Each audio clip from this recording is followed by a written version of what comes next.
এদিকে কথা কৈ থাকিলে কি হ'ব কচোন অলপ ধৈৰ্য ধৰিব লাগিব বাবা ধৈৰ্য ধৰিবই লাগিব কিমান ধৈৰ্য ধৰিম মই মোৰ মানুহজনক কিডনেপ কৰিছে ধৈৰ্য ধৰি আছিলো তেওঁ মুকলি হৈ আহিব বুলি কিন্তু তেওঁক এৰি দিয়াৰ বিনিময়ত 5 কোটি টকা বিচাৰিছে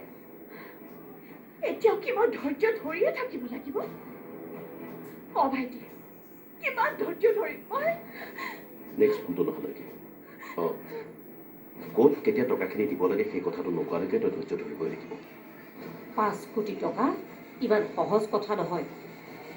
হঠাতে ইমান টকা মেনেজ হ'ব জানো মেনেজ কৰিব লাগিব মা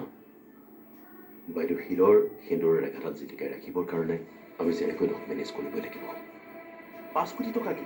প্ৰয়োজন হ'লে আমি তাতকৈ বেছিও দিব লাগিব তেওঁলোকে যি বিচাৰে তাকে দিব লাগিব যদি টকাখিনি লৈ অথৰ্বক এৰি নিদিয়ে তেতিয়া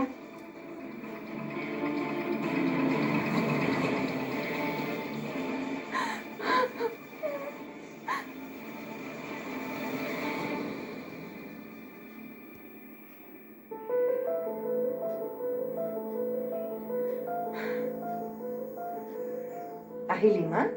যা ফ্ৰেছ হৈ লগে এতিয়া কিবা এটা খাব লাগিব নহয় নহ'লে সেই একেবোৰ খোৱা বস্তুকে মই গৰম কৰি দিব লাগিব এই তেনেকৈ বাৰে বাৰে খোৱা বস্তুবোৰ গৰম কৰি খালে শৰীৰৰ কাৰণে ভাল নহয় অ' বুজিছনে তই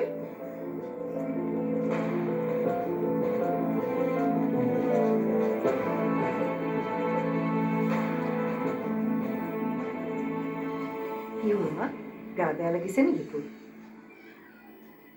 নাই ঠিকে আছো এনেকুৱা সময়ত বোলে গা বেয়া লাগেই নিজৰ অভিজ্ঞতা নহ'লেও আনে কোৱা শুনিছোঁ কি হৈছে কচোন ইন্দ্ৰাণী হাজৰিকাৰ লগত মুখামুখি হোৱা কথাটো কম জানো যদি কওঁ মায়ে অযথা চিন্তাত পৰিব ক'বলৈ বিচৰা নাই যদি হ'ব দে মা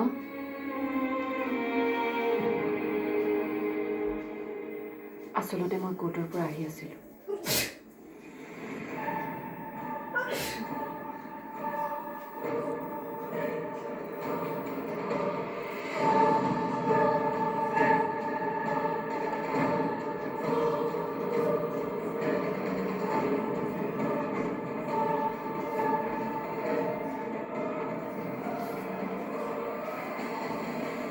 তই ক'ৰবাত দুখ পালি নেকি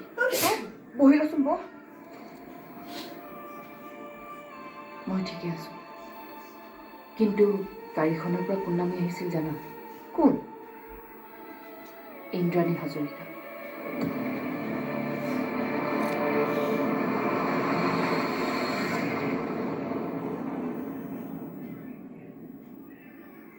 তেখেতে মোক কৈছে মই হেনো এইটো অৱস্থাত গাড়ীৰ আগত পৰি টকা ইনকাম কৰাৰ ৰাস্তা বিচাৰি লৈছোঁ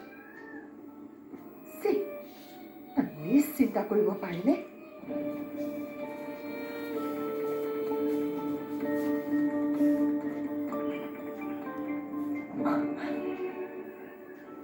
মোক বাৰু মোৰ সন্তানটিক লৈ তেনেকৈ এই থাৰ্ড ক্লাছ মানুহবিলাকৰ থাৰ্ড ক্লাছ কথা শুনি তই মন বেয়া কৰিব নালাগে ঈশ্বৰ আছে বুজিছ